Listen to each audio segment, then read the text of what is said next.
आदाब नाजरीन, मैं हूं रियाज चौधरी और आप देख रहे हैं दी वर्ल्ड रिलेशन। असेंबली हल्का राजौरी की बात करेंगे, जहां पे असेंबली हल्का राजौरी में अभी उम्मीदवारों के नाम आना बाकी हैं, चाहे वो भारतीय जनता पार्टी की जमात हो, साथ में कांग्रेस नेशनल कॉन्फ्रेंस के साथ साथ दूसरी जमातें हों, तो वो अभी तय होना जो है वो बाकी है। और बताए अमकान ये है कि कल जो है वो सुबह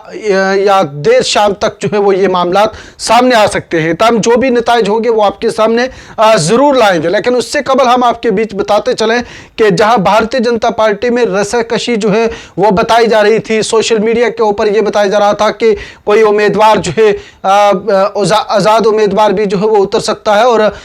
इसकी इस तरह की खबरें जो है वो लगातार गर्दिश कर रही थी। ताहम इसी के ऊपर जो है वो बात करेंगे और साथ में कांग्रेस के लीडर की भी बात करेंगे, जहां हमने भी एक खबर जो है वो नशर की थी और उसको लेके भी जो है वो चर्चा में लाएंगे। जहां जरा के हवाले से ये बताया जा रहा था कि कांग्रेस की जानिब से एक ब्राह्मण कैंडिडेट को जो है वो उतारा जा सकता है, इसको लेके जो है वो बाज़ाब्ता तौर पर तैयारियां जो है वो की जा रही थी। ताहम आज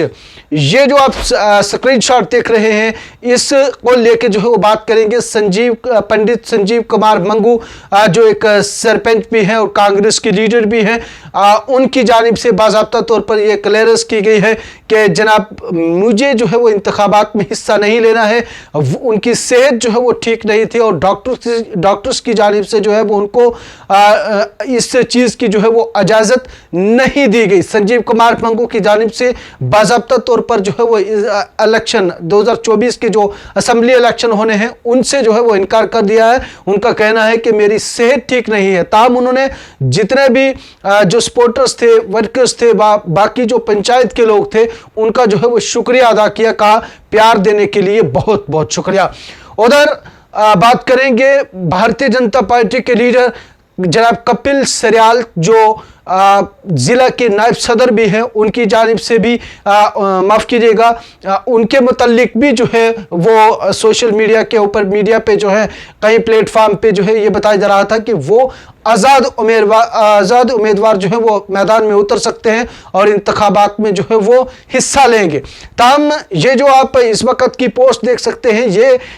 कपिल सरियाल की है, जो ज़िला के नायब सदर हैं, उनकी जानिब से जो है वो बाज़ाब्ता तौर पर साफ कर दिया गया है कि मैं भारतीय जनता पार्टी में 1995 से जो है वो काम कर रहा हूं और कभी भी जमात के खिलाफ जो है वो इंतखाबात में नहीं उतर सकता। उनकी जानिब से ये कहा गया है बाज़ाब्ता तौर पर कि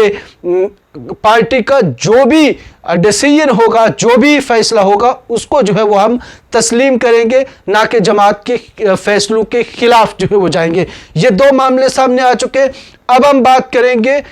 दो ट्रेंड की जो सोशल मीडिया के ऊपर जो है वो चलाए जा रहे हैं। धीरज कुमार जो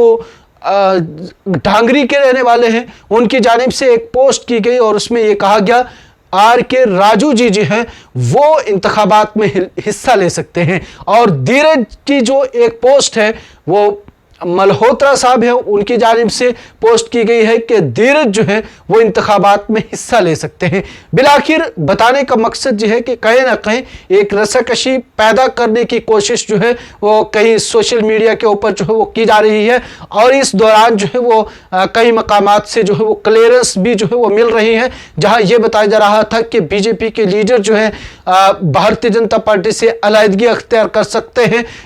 जो मैंडेट को लेके, ताकि असेंबली इंतखाबात में हिस्सा लिया जाए। लेकिन उसमें जिला के नायब सदर कपिल सरियाल का भी जो है वो बाज़ाब्ता तौर पर क्लियरेंस जो है वो आ चुकी है। उनका कहना है कि 1995 से हम काम कर रहे हैं और जमात के खिलाफ जो है वो हम नहीं जा सकते। उधर कांग्रेस लीडर संजीव कुमार मंगू जो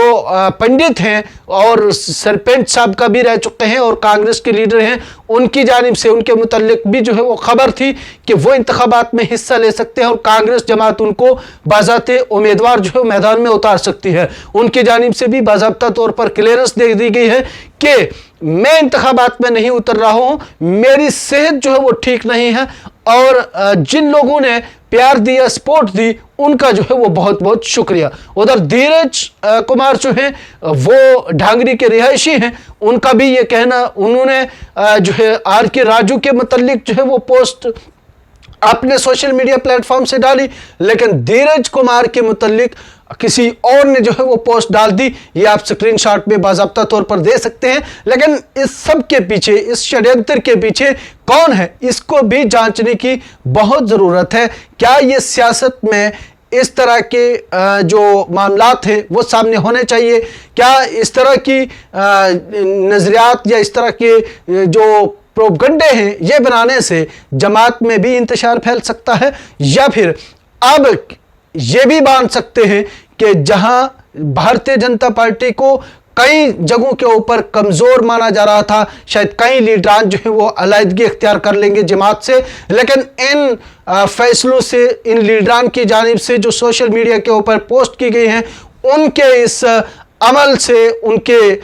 जो रद्द-ए-अमल था, उनका इस रद्द-ए-अमल ज़ाहिर होने से ये साफ अंदेशा दिखाई दे रहा है कि जहां मुश्किलात कुछ दिन कबल जो है वो देखने को मिल रही थी, चहमगोइयाँ हो रही थी, वो अब जो है वो भारतीय जनता पार्टी के लिए राजौरी